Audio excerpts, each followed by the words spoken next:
Hi guys, welcome to the Quint. Thank you. Hi, Abira. Thank you. Sachin, my first question goes to you. When you're making an official remake of an Israeli show, there a normal person also knows how to use arms and ammunition. But here in India, it's a very different story. So how difficult was it to adapt something like that for an Indian audience? When you begin to adapt such action thrillers for a country like India, you have to kind of work around how plausible you can make things happening on screen, given the context of who you are making it for and which country you are making it for. And the one thing India thrives on is a kind of a sense of humor, which is what differentiates it from those stoic and serious and, if I may say, even bland countries.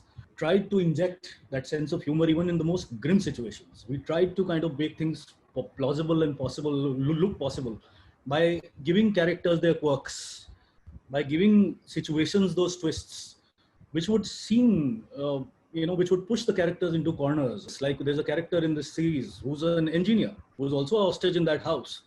How does that engineer fire a weapon? Now you drive him to the wall in such a way that he's forced to do it. And it looks convincing. Out there, it looks very possible and plausible for them to do it. In here, you have to make it convincing. Web series that we have been seeing on different platforms, a lot of it cater to this adrenaline rush for consumers. Like, it's overwhelmed with graphic sexual violence. And right now, when there's an ongoing debate on a censorship of OTT platforms, what do you think? How much is too much? I mean, let's not get into the moralities of making content for OTT and this and that. I think Indian audience is mature enough to kind of discern between what is right and what is wrong. But there are people who kind of, in the name of OTTs, just inject and forcefully kind of try to make it shocking and abusive and gory and unnecessarily so. It's a beautiful chance if you do it with a sense of responsibility. When we see any kind of series or film, now we do see that kind of a certification given, Yes. good for 13 plus or good for whatever. So there is that thing required. The rest I do think is your own self-censorship. I mean, the plus point and the edge that OTT has over films is that you get that freedom to express. If you're going to curb that as well, why don't I mean, what are we trying to say? That all the criminals out there saw something and then became criminals? Or we who are watching every content possible are not criminals? So it is your own censorship. It is who you are. It is what you want to do. And so I don't think we should mix the two things. Like Sachin said, it's not about chopping, it's about certifying. But recently, Defense Ministry wrote a letter to CBFC. I'm sure you guys know about it, urging that production houses may be advised to obtain no objection certificate from the ministry before telecasting any film, document, or web series on an army theme. What is your opinion? I'm sure there's a reason why those authorities have said what they've said. But I mean, filmmakers do their own job with a sense of their own responsibility. In our country, films about the police have been made for years and years now. Why has the police not issued that kind of a notice that before every police film that is made, you will need a, certification from police, whether it's no objection certificate from police. So I mean, I don't know. I'm yet to get into the depth of all that, but again, it is about mutual respect for the freedom given to both a real life and the real life. And we must see that certain liberties as a filmmaker are taken, but as long as they're not hurting anybody's sentiments, I think it's fine. We have been living in crazy times. Whatever is happening lately on news channels, on social media, getting trolled. Do you think entertainment industry is an easy target? Like, everything is bad about the entertainment industry. Absolutely.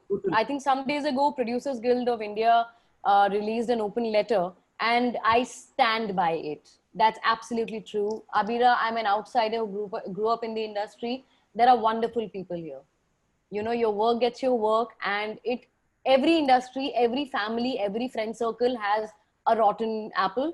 It's okay. That does not mean the entire box is bad. The industry is not a bad place, and the way the image is being painted right now, it's very heartbreaking for somebody like me, and I'm sure for Sachin sir and Divya ma'am. We work with good people, good teams who are here, who are driven, who are passionate about what they do.